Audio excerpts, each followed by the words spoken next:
주시는 하나님의 말씀은 구약성경 민수기 12장 1절에서 16절까지 전체 내용입니다. 구약성경 215페이지 민수기 12장 1절에서 16절 전체 내용, 제가 한 절, 여러분 한 절 교독하겠습니다. 모세가 구수 여자를 취하였더니 그 구수 여자를 취하였으므로 미리암과 아론이 모세를 비방하니라. 그들이 이르되 여호와께서 모세와 말씀하시며 우리와도 말씀하시며 여호와께서 그 말을 이 사람 모세는 온유함이 지면의 모든 사람보다 더하더라. 여호와께서 모세와 미리암에게 이르시되 너희 세 사람을 해마로 나오라 하시니 그 세 사람이 나아가니 여호와께서 구름 기둥 가운데로부터 강림하사 장막문에 서시고 아론과 미리암을 부르시는지라. 그 두 사람이 나아가매 이르시되 내 말을 들으라.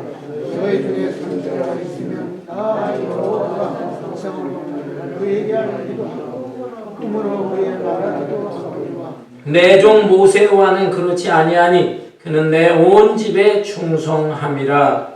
그가 내 말을 하여 명백히 말하고 은밀한 말로 하지 아니하고 그는 또 여호와의 형상을 보고는 너희가 어째 불방하기를 두려워하지 아니하고 여호와께서 그들을 향하여 진노하시고 떠나심에 구름이 장막에 서고 미리암은 나병에 걸려 흉거하더라.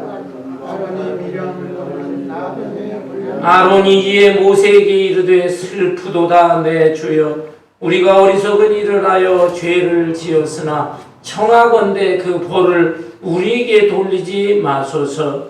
그가 살을 받으셨고 모태로부터 죽어오는 자와 같이 되지 않게 하소서. 모세가 여호와께 부르짖어 이르되 하나님이여 원하건대 그를 고쳐 주옵소서. 여호와께서 모세에게 이르시되 그의 아버지와 그의 어리석은 침례를 펼치라도 그가 이에는 부끄러워하지 않으면 그런즉 그를 지정하게 이래 동안 가지고 그 후에 들어오게 할지니라 하시니 이에 미리암이 진영 밖에 이랫동안 갇혀 있었고 백성은 그를 다시 들어오게 하기까지 행진하지 아니하다가 그 후에 백성이 하세롯을 떠나 바란 광야에 진을 치니라. 아멘.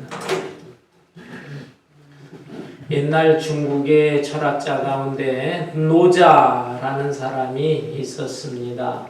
이 노자의 스승은 상룡이라는 사람인데 이 상룡이 죽을 때가 되었습니다.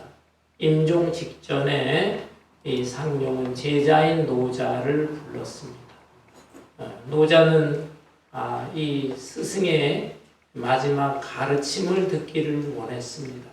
그래서 임종을 앞둔 이 상룡에게 스승님, 저에게 마지막으로 교훈하실 내용이 있으십니까?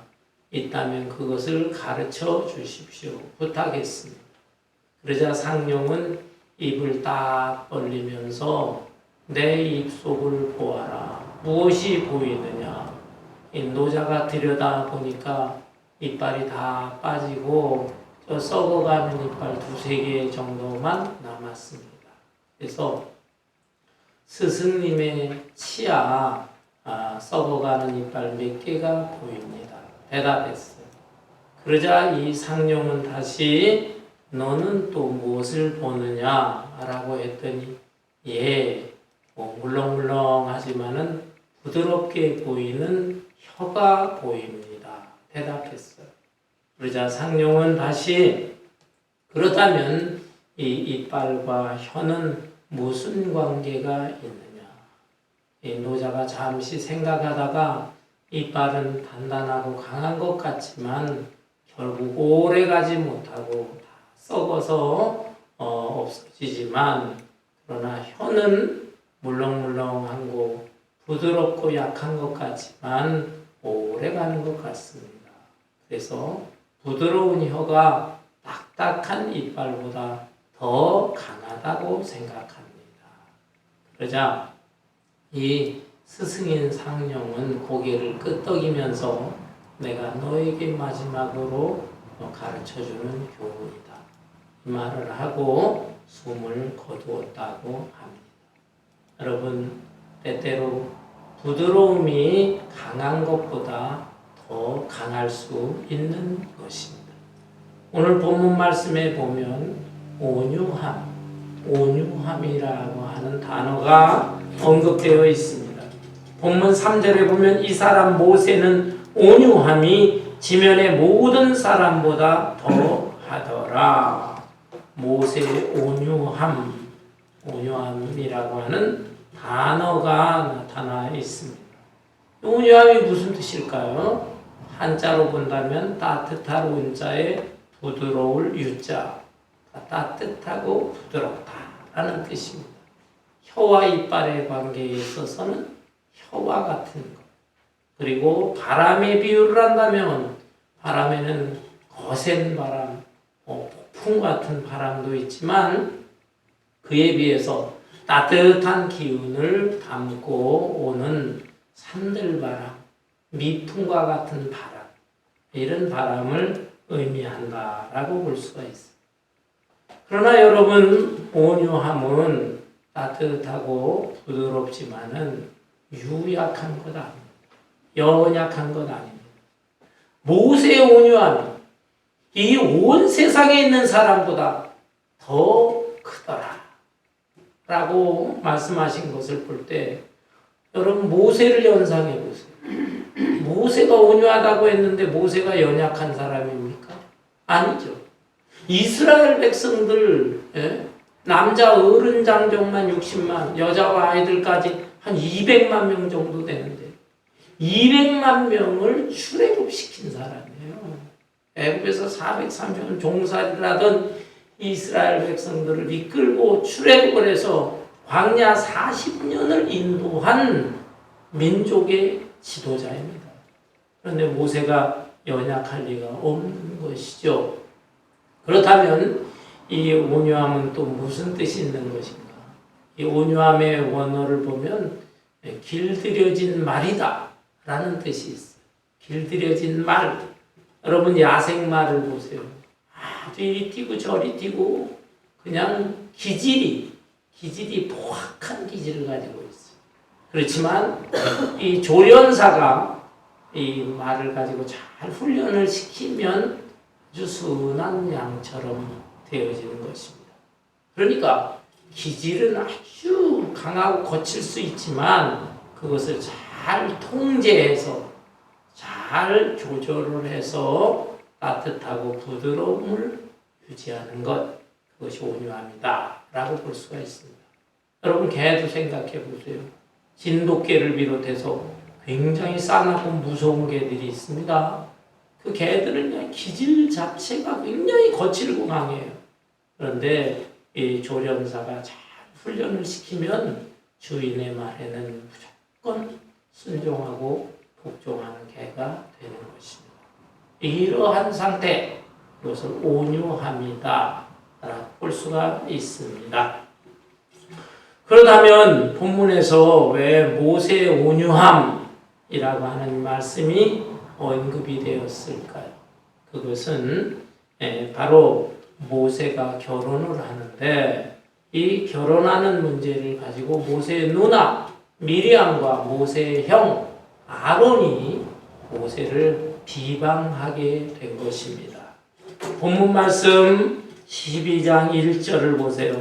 모세가 구스 여자를 취하였더니 그 구스 여자를 취하였으므로 미리암과 아론이 모세를 비방하니라. 모세가 결혼을 했습니다. 그런데 본문에 나오는 구스 여자는 재혼이에요. 재혼.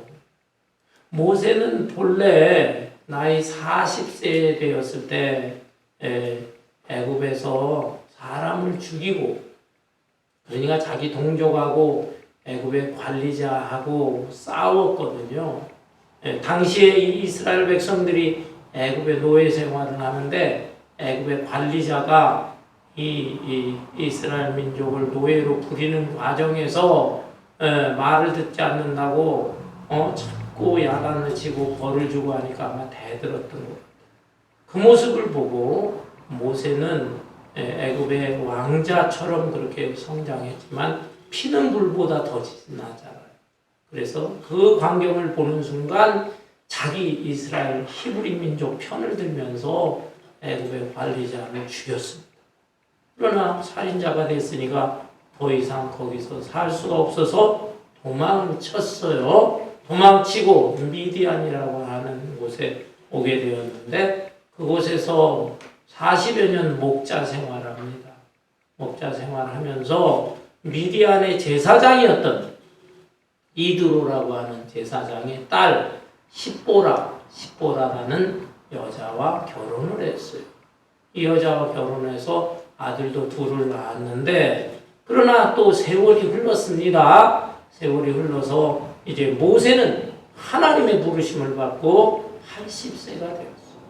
80이 되어서 이제 더 이상 미디안 족속 그 가운데서 목자 생활하는 게 아니라 다시 이스라엘 민족을 내가 해방시켜야 되겠다. 이스라엘 민족에게 와서 출애굽을 시키는 지도자가 된 것입니다. 그런데 이때 모세가 이제 또다시 결혼을 하게 된 것입니다. 그러니까 이 본부인인 십보라라고 하는 여자는 어떻게 되어 있을까? 죽었는지 살았는지 정확하게 알 수는 없어요. 그렇지만 아마 모세가 80이 넘었으니까 죽었던 것 같습니다. 그래서 다시 재혼을 하는데 어떤 여자와 재혼을 하는가? 구스 여자. 구스는 아프리카 이디오피아 지역을 말하는 것입니다. 이 여자와 결혼을 한 것입니다. 그러니까 이 문제를 가지고 모세의 누나와 모세의 형이 막 야단을 하는 거예요. 이 두 사람으로서는 이것이 모세의 문제이면서 가정사의 문제니까 좀 잔소리를 할 수 있다. 이렇게 생각이 듭니다. 왜냐하면 미리암이 누굽니까? 미리암은 모세 누나인데 모세가 태어날 때 당시 애굽의 노예로 이스라엘 백성들이 살았기 때문에 이스라엘 히브리 남자애가 태어나면 죽였어요. 그런데 모세의 부모가 차마 자기 아들을 죽일 수가 없어서 3개월 동안 몰래 숨겨서 키우잖아요. 그런데 더 이상 아이가 자꾸 이게 우는 소리가 커지니까 숨겨 키울 수가 없어서 갈대나무로 엮은 상자에다가 이 어린 아기 모세를 거기다 담아서 나일강 물에 떠내려 보내는 것입니다. 이 아이의 운명은 하나님께 맡긴다. 그리고 갈대 상자에 넣어서 아기를 떠내려 보낸 것이죠. 그런데 이때 이 누나였던 미리암이 그래도 자기의 남동생 어린 아기가 어찌 될까 염려가 되어서 강물을 따라 몰래 이렇게 내려가 봤다 이 말입니다. 근데 그 나일강 하류에서 애굽의 공주가 시녀들을 데리고 목욕하러 나왔다가 갈대 상자를 보고 이 아이가 불쌍한 아이구나. 그러면서 자기가 거두게 된 것입니다. 거두면서 그러나 자기가 이 아이를 키울 수가 없는데 어디서 유모를 구할 것인가 고민하고 있는데 그때 이 미리암 누나가 탁 나타나서 제가 아주 좋은 유모를 추천할 수 있습니다. 그러면서 유모를 누굴 추천했어요? 자기의 친어머니 모세의 친어머니 요게벳을 유모로 추천하면서 정말 드라마틱한 이 모세가 자기 어머니에게서 성장을 하고 그러면서도 애굽의 왕자 노릇을 하면서 엄청난 지식과 문화를 공부하게 된 것입니다. 그 도움을 준 자가 모세의 친누나 미리암이에요. 그리고 아론은 누굽니까? 아론은 모세의 형으로서 모세가 하나님께 사명을 받을 때 아우 전 못합니다. 제가 어떻게 민족의 지도자가 됩니까? 막 몇 차례 하나님 앞에 거부를 하잖아요. 특별히 자기는 대중 앞에 말을 잘 못하는데 자기가 어떻게 지도자가 됩니까? 하나님께서 야 이놈아, 그래서 내가 말 잘하는 네 형을 네 옆에 붙여주겠다. 아론은 붙여준 것입니다. 아론은 모세의 오른팔 같은 사람이고 그 이스라엘 민족의 대제사장 지위까지 올랐던 사람. 이런 사람들로서 자기들의 동생인 모세가 많은 여자 중에서 왜 하필이면 이방 여자와 결혼을 하느냐? 너의 첫째 부인도 이방 여자였다. 미디안 족속 제사장의 딸이었습니다. 그런데 이제 둘째 부인도 또 이방 여자와 결혼해? 아니 하필이면 아프리카 이디오피아 족속이니까 얼굴이 까무잡잡한 흑인이었을 것입니다. 그럼 어떻게 그런 여자와 결혼하느냐 비방할 수가 있는 것이죠. 이렇게 되었을 때 본문 2절에 보면은 그들이 이르되 여호와께서 모세와만 말씀하셨느냐 우리와도 말씀하지 아니하셨느냐 하며 여호와께서 이 말을 들으셨더라. 그런데 여러분 요 2절 말씀에 보면 미리암과 아론은 단순히 사적이고 가정적인 문제 이거에 대해서 잔소리하려고 의견을 낸 게 아니라는 것을 볼 수가 있습니다.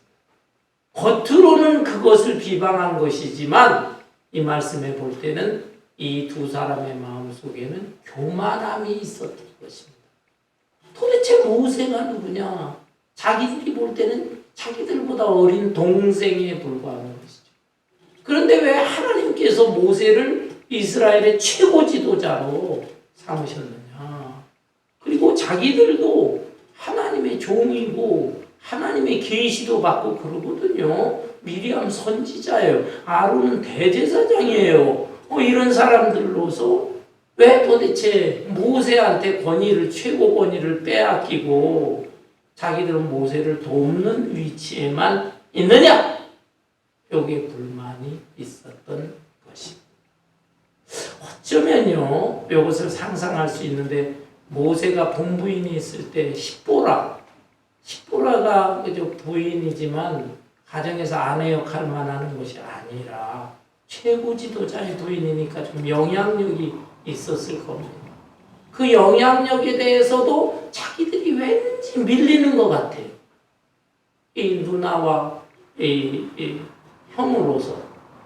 그러니까 그것도 기분 나빴는데 본부인이 예를 들어 사라졌거든요. 죽었는지 떠났는지 사라졌는데 그래서 이제 우리가 이제 더 높은 최고의 권력을 가질 수가 있겠다 생각을 했는데 또 결혼을 하네요. 또 결혼을 하니까 자기들의 권한이 이 여자한테 또 뺏기지 않을까라는 우려 그것도 있었던 것 같습니다. 마음속에 참 그런 교만이나 시기 질투나 이런 마음들이 깔렸어요. 그래서 모세가 꼴보기 싫어서 모세한테 이 도전을 하게 된 것입니다.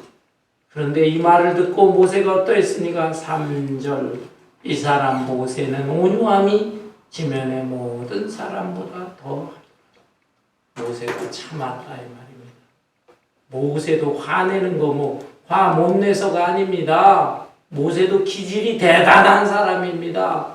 얼마든지 자기 누나와 형한테 할 말 할 수가 있는 것입니다. 누나 어린 시절에 나 구해줬다는 거 그거 가지고 큰 소리 치는 거야? 형은 도대체 뭐 했어? 형이 내 오른팔 역할도 하지만 내가 시내산에 올라가서 40일 동안 기도하면서 십계명을 받을 때 형은 뭐 했어? 모세는 이 아론은 뭐 했습니까? 이 백성들이 그냥 산 밑에서 아우성 치면서 폭동이 일어나죠.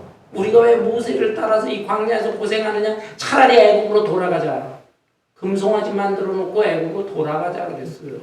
그곳에선 종살이를 할지라도 웬만큼 먹을 것도 실컷 먹고 고깃국도 먹고 그러는데 이 고생을 하느냐. 그러니 왜 아론이 줏대가 없어가지고 어떻게 하면 좋지?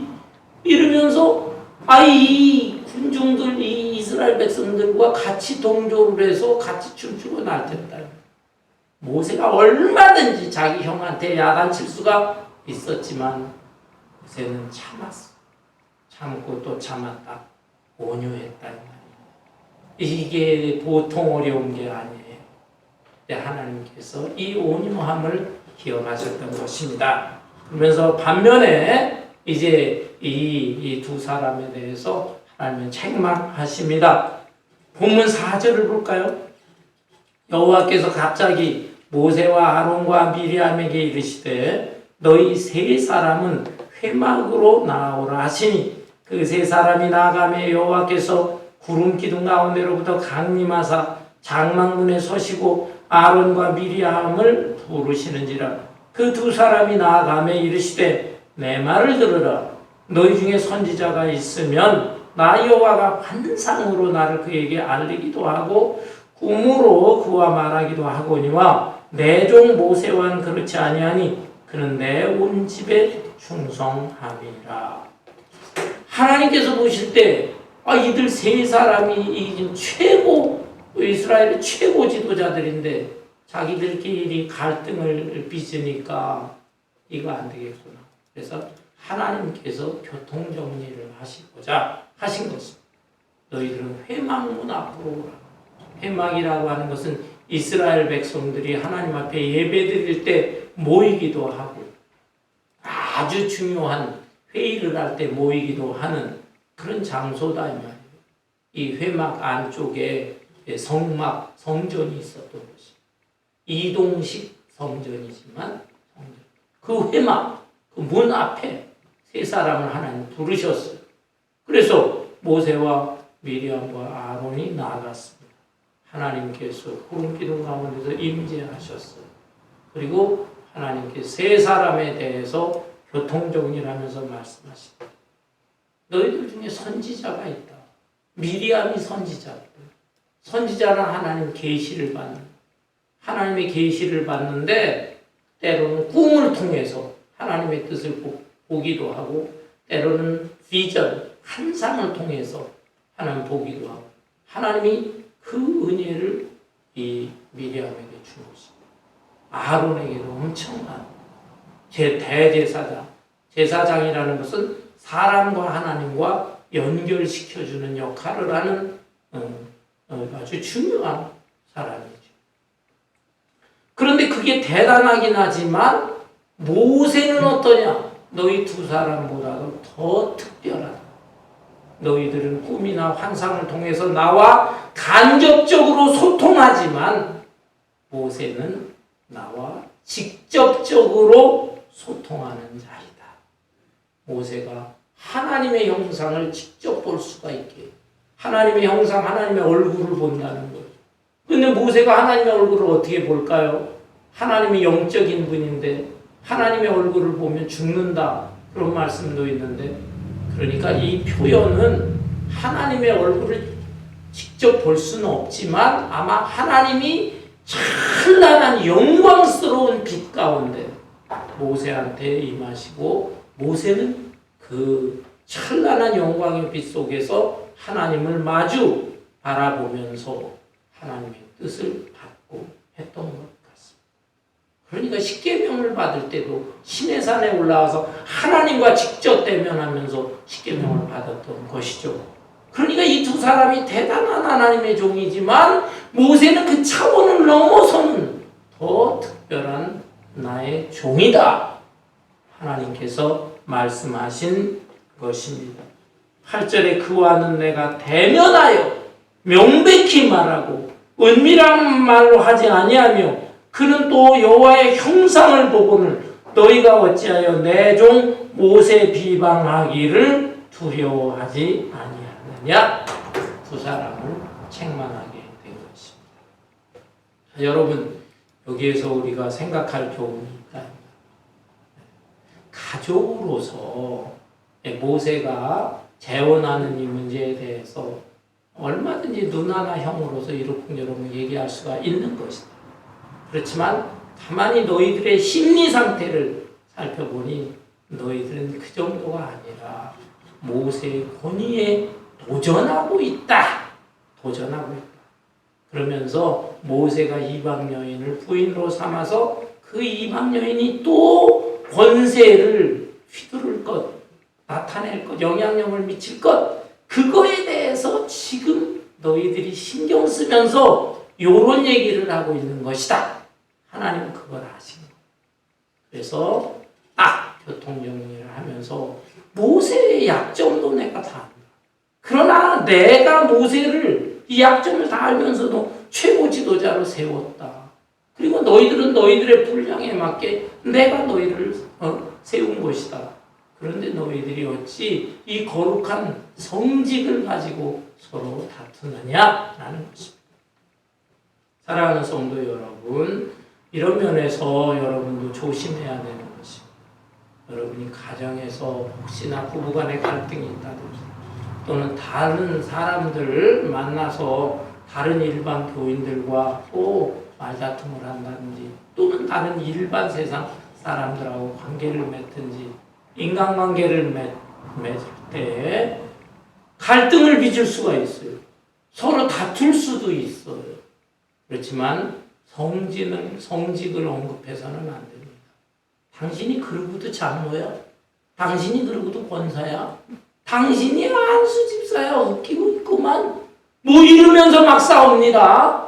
그냥 말다툼은 할 수 있는데 성직을 언급하면서 말다툼할 때 하나님께서는 그것을 다 보시고 다 들으시고 그리고 선악간에 하나님께서 판별하신다 라는 것을 명심해야 되는 것입니다. 성직에 대해서 함부로 언급하면 안 된다라는 것이에요. 하나님께서는 이렇게 판결하시고 그러면서 이 두 사람을 책망하시고 미리암은 벌을 받게 되었습니다. 9절 10절에 보면 여호와께서 그들을 향하여 진노하시고 떠나심에 구름이 장막 위에 떠나갔고 미리암은 나병에 걸렸는과 같더라. 아론이 미리암을 본즉 나병에 걸렸는지라. 미리암 하나님의 벌을 받았어요. 나병이 무슨 병입니까? 문둥병이잖아요. 문둥병자 보셨습니까? 저는 한국에서 소록도에 가서 몇천 명, 그 당시에 뭐 한 몇천 명 있었는데 지금은 뭐 한 100명, 200명 남았다는 말 들었어요. 어떻든 이 나병 환자들 보니까 안타까워. 예, 피부가요. 피부가 허해지면서 막 벗겨지고 심한 경우에는 막 진물이 나고 그렇습니다. 예, 끔찍한 병이에요. 안타까워요. 근데 미리암이 이 병에 걸렸다는 것입니다. 미리암이 왜 하필이면 이런 벌을 받았을까요? 제가 생각할 때는 모세가 재혼을 했는데 모세의 얼굴이 흑인이라고 네가 놀려대느냐? 내가 네 얼굴 아예 하얗게 만들어줄게. 아예 더 하얗게 만들어줄게. 그래서 아마 피부가 하얘지면서 벗겨지는 문둥병에 걸리게 한 것이 아니겠느냐라는 것입니다. 그렇다면 왜 아론은 벌을 안 받았을까요? 아론이 벌 받은 것 같지는 않습니다. 왜 하필이면 미리암일까요? 그 미리암이 주동자. 그리고 이 아론은 원래가 줏대가 없는 사람이니까 누나가 그러니까 누나 말이 옳은가 봐. 누나하고 같이 동조를 하니까 하나님께서 야단을 치긴 하시지만은 주동자는 아니니까 눈에 보이는 벌보다는 심적으로 괴롭고 고통스러운 그런 벌을 주신 거 아닌가 볼 수가 있습니다. 이렇게 하나님께서 정리를 다 하셨을 때 아론은 역시 괴로웠어요. 그래도 아론은 회개할 줄 아는 사람이었어요. 본문 11절에 아론이 이에 모세에게 이르되 슬프도다 내 주여 우리가 어리석은 일을 하여 죄를 지었으나 청하건대 그 벌을 우리에게 돌리지 마소서. 그가 살이 반이나 썩어 모태로부터 죽어서 남은 자같이 되지 않게 하소서. 아론은 형이지만 다시 하나님께서 정리해 주신 것을 알고 모세에 대해서 내 주여 모세를 주여 주인으로 높여서 부르게 된 것입니다. 그러면서 하나님의 이 진노가 우리에게 임했는데 이 진노를 떠나갈 수 있도록 모세가 하나님한테 청원을 해달라. 다시 한번 청원하고 기도해서 이 하나님의 진노에서 풀어나게 해달라 했습니다. 자기도 마음이 고통스럽지만 누나를 생각하고 누나가 지금 어떻게 되어 있느냐. 살이 반이나 썩어서 이렇게 돼서 정말 비참한 신세로 죽어가야 되겠느냐라는 것입니다. 이 말을 들었을 때 모세는 어떠했습니까? 이 아론의 청을 받아 주었습니다. 이것도 참 모세가 온유하다라는 것을 볼 수가 있어요. 여러분, 모세가 마음이 강팍한 사람이라고 한다면 가만히 있겠습니까? 얼마나 화가 났겠어요. 그동안에도 나를 못 살게 구느라고 끌어내리고 비난하고 비방하고 그러고 그 다음에 내가 본부인도 없고 내가 이제 재혼한 문제에 대해서 이러쿵저러쿵 하고 나를 괴롭히고 그랬는데 잘 됐다. 이거 쌤통이다. 하나님한테 혼 좀 나가라. 벌 받아라. 이런 마음 가질 수가 있겠죠. 그렇지만 모세는 그런 사람이 아니었어요. 따뜻하고 부드러운 사람으로서 자기를 비방할 때도 참았을 뿐만 아니라 지금 이렇게 누나가 고통받고 있을 때 복수심보다는 불쌍하고 안타까운 마음이 들었습니다. 그래서 하나님 앞에 애원해서 중보의 기도를 드립니다. 13절 모세가 여호와께 부르짖어 이르되 하나님이여 원하건대 그를 고쳐 주옵소서. 모세가 얼마나 마음이 부드럽고 너그럽고 따뜻한 사람인가 알 수가 있습니다. 자기 비방할 때 참았을 뿐만 아니라 이제는 더 나아가서 그를 용서해달라. 전혀 복수심이 없어요. 용서해달라. 하나님께 중보의 기도를 드리게 되었습니다. 이럴 때 하나님의 응답이 무엇일까요? 하나님의 응답 14절에 보니까 여호와께서 모세에게 이르시되 그의 아버지가 그의 얼굴에 침을 뱉었을지라도 그가 이래 동안 부끄러워하지 않겠느냐. 그런즉 그를 진영 밖에 이래 동안 가두고 그 후에 들어오게 할지니라. 하나님은 사랑의 하나님이세요. 사랑의 하나님. 그래서 모세의 간청에 대해서 용서를 해주십니다. 용서를 해주시지만 그러나 하나님은 또 정의의 하나님이세요. 사랑으로 용서는 해주세요. 그래서 7일 동안 나병의 상태로 있다가 다시 치유를 받을 것이다. 용서해 주시지만 무조건 또 용서했다가는 이게 버릇이 안 고쳐질 수가 있고 또 이스라엘 백성들 많은 사람들에게 본보기로 보여주셔야 되기 때문에 7일 동안은 그래도 나병에 걸려서 고생하게 될 것이다. 이렇게 하나님께서 모세에게 응답을 해 주셨습니다. 그러면서 15절 16절에 보면 이에 미리암이 진영 밖에 이래 동안 갇혀 있었고 백성은 그를 다시 들어오게 하기까지 행진하지 아니하다가 그 후에 백성이 하세롯을 떠나 바란 광야에 진을 치니라. 이스라엘 진영 바깥에서 문둥병이 걸리면 격리를 해야 돼요. 7일 동안 격리했어요. 그리고 백성들은 미리암을 떼놓고 갈 수도 있었지만 하나님께서 사랑의 하나님이기 때문에 그럴 수는 없어요. 7일간 진영 밖에 있다 치유받고 다시 진영 안으로 돌아올 때까지 기다렸다가 합세를 해서 이 출애굽 광야의 행진을 계속한 것을 볼 수가 있습니다. 사랑하는 성도 여러분, 우리도 이 모세의 온유함을 배워야 되겠습니다. 아멘. 어떤 사람들은 아유 나는 온유한 사람, 나는 성격이 못 돼가지고요 온유한 사람 될 것 같지 않아요. 또 다른 사람에 대해서 사람은 태어날 때부터 천성이라는 게 있는데 천성이 바뀌어질 리가 있습니까? 물어보는 사람도 있어요. 그러나 여러분 천성도 바뀌어질 수가 있습니다.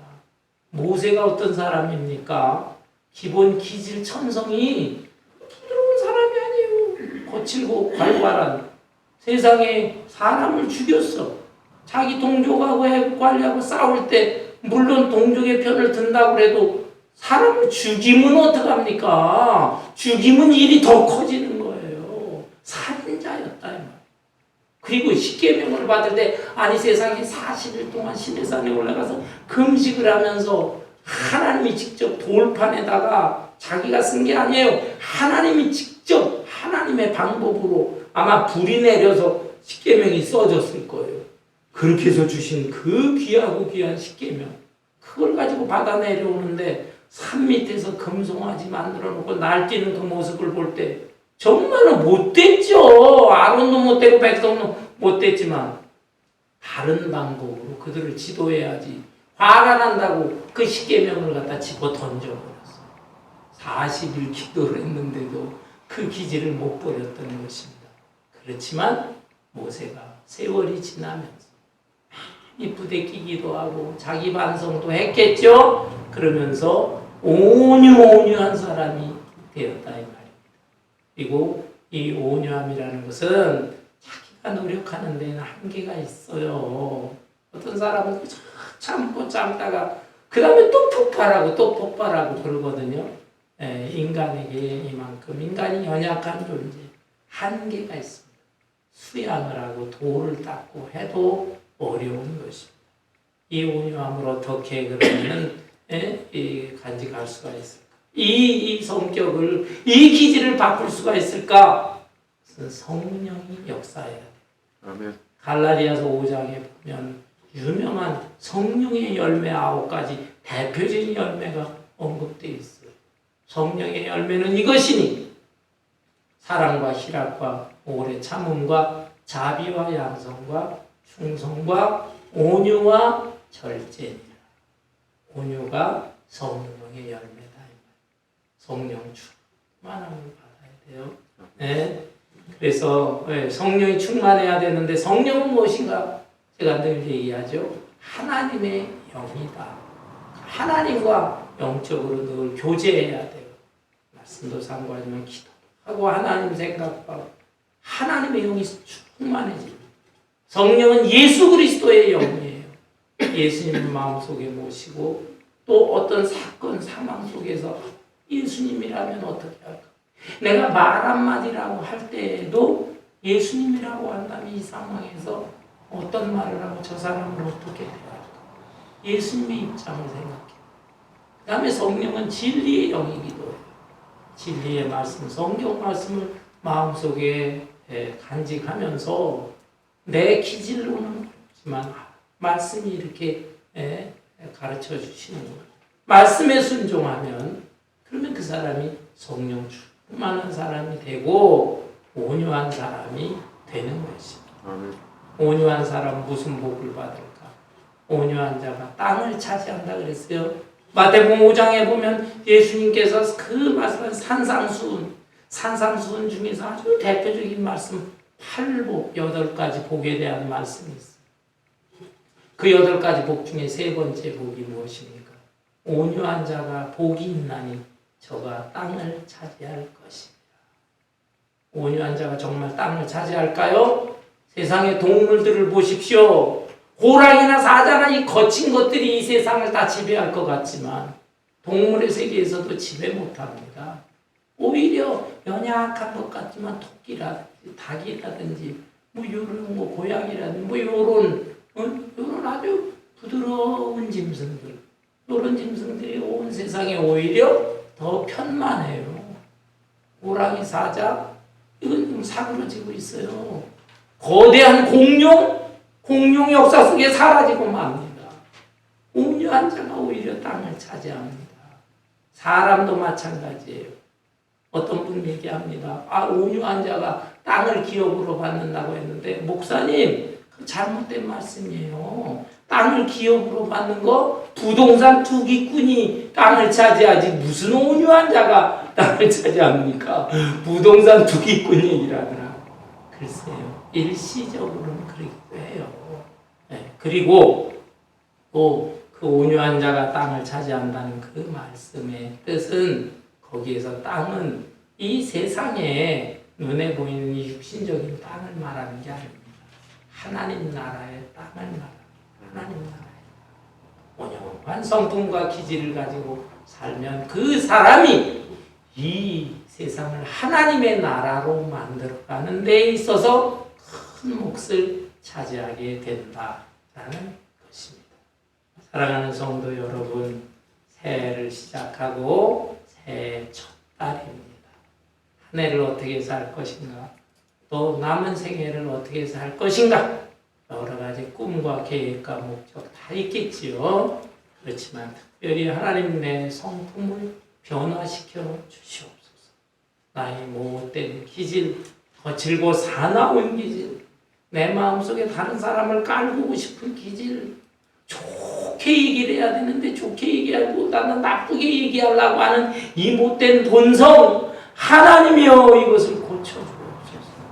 갑자기 회개하면서 하나님의 영, 성령이 충만할 수 있고 하나님 생각하고 예수님 생각하고 진리의 영, 진리의 말씀을 가까이 하는 가운데 여러분의 성도 아름답게 변화돼서 온유함으로 오히려 이 세상에 거칠고 사나운 사람들을 오히려 다스릴 수가 있어요. 그리고 마침내 하나님 앞에 아름다운 모습으로 설 수 있는 저와 여러분 되시기를 주님의 이름으로 축원합니다. 아멘.